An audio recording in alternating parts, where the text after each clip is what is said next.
आज हम जिस हस्ती की कहानी में उतर रहे हैं जी उनका नाम है सनी लियोनी। जी। लेकिन ये एक शायद कमाल की केस स्टडी है। मतलब कि कैसे कोई अपनी इमेज को पूरी तरह से बदल सकता है।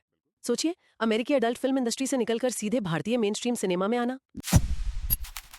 आज हम जिस हस्ती की कहानी में उतर रहे हैं जी उनका नाम है सनी लियोनी। जी। लेकिन शायद बहुत कम लोग जानते हैं कि उनका असली नाम करणजीत कौर वोहरा है। हाँ।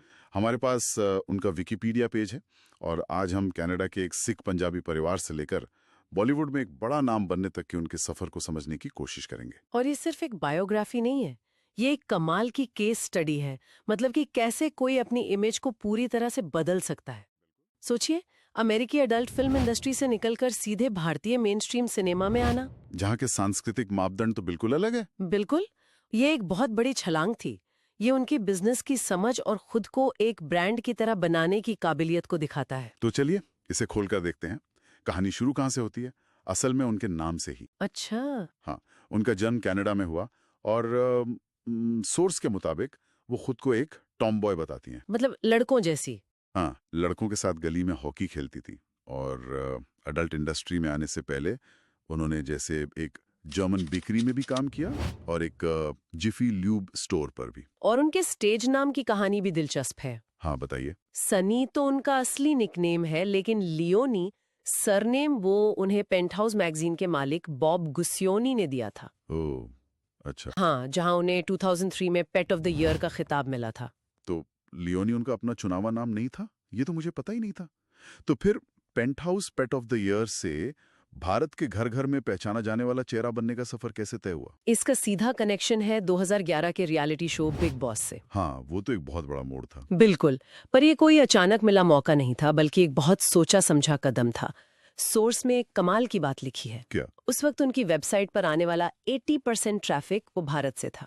80%? हाँ, 80%। मतलब उन्होंने भारत में आकर कोई नया बाजार नहीं बनाया, बाजार तो पहले से ही उन्हें बुला रहा था। तो वो एक ऐसे बाजार में आई जहां उनकी मांग पहले से ही थी। बिल्कुल, उन्होंने सिर्फ उस डेटा को समझा और सही वक्त पर एंट्री की। और बिग बॉस ने उन्हें वो प्लेटफॉर्म दिया जहां पूरा देश उन्हें उनकी शख्सियत के लिए जान सका। और तभी महेश भट्ट शो के अंदर जाकर उन्हें जिस्म 2 ऑफर करते हैं। हाँ, ये तो किसी फिल्म की स्क्रिप्ट जैसा लगता है। सही बात है। वो एक मास्टर स्ट्रोक था। लेकिन असली चुनौती तो उसके बाद शुरू हुई। एक फिल्म से मिली शोहरत को बनाए रखना मुश्किल होता है, खासकर जब आपका अतीत इतना विवादित रहा हो। हाँ, ये तो है। यहाँ उनकी समझदारी दिखती है। उन्होंने सिर्फ एक तरह के रोल नहीं किए। रागिनी MMS2 जैसी हॉरर थ्रिलर की, तो कई फिल्मों में आइटम नंबर्स भी किए। और स्प्लिट्सविला जैसे शो को होस्ट करके वो युवाओं से भी सीधे जुड़े। बिल्कुल, और उन्होंने खुद को सिर्फ एंटरटेनमेंट तक ही नहीं रखा। आप पीटा की बात कर रहे हैं? हाँ, जानवरों के हक के लिए काम करने वाली संस्था पीटा के लिए अभियान चलाया।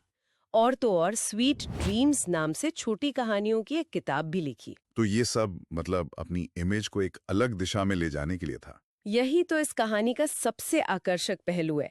ये सब अपनी इमेज को बदलने और उसे दाआयामी बनाने की कोशिश थी। सही बात है। उन्होंने अपने अतीत को एक लॉन्च पैड की तरह इस्तेमाल किया, लेकिन वो उस पर अटकी नहीं रहीं। वो लगातार अपनी पहचान को बड़ा और बेहतर बनाती गईं। तो इस पूरी कहानी का सार क्या निकलता है? ये सिर्फ करणजीत कौर से सनी लियोनी बनने का सफर नहीं है, बल्कि ये सांस्कृतिक सरहदों को लांघकर विवादों के बीच अपनी एक अलग पहचान बनाने की कहानी है। और एक सफल बिजनेस वुमन बनने की भी। हाँ, और ये एक जरूरी सवाल भी खड़ा करता है। सोर्स में 2015 की एक घटना का जिक्र है, जब उन पर भारतीय संस्कृति को नष्ट करने का आरोप लगाकर एक पुलिस रिपोर्ट दर्ज की गई थी। अच्छा। तो ये हमें सोचने पे मजबूर करता है। सनी लियोनी जैसी पब्लिक फिगर आज के भारत की जटिल और अक्सर एक दूसरे से अलग उम्मीदों के बीच कैसे अपना रास्ता बनाती हैं।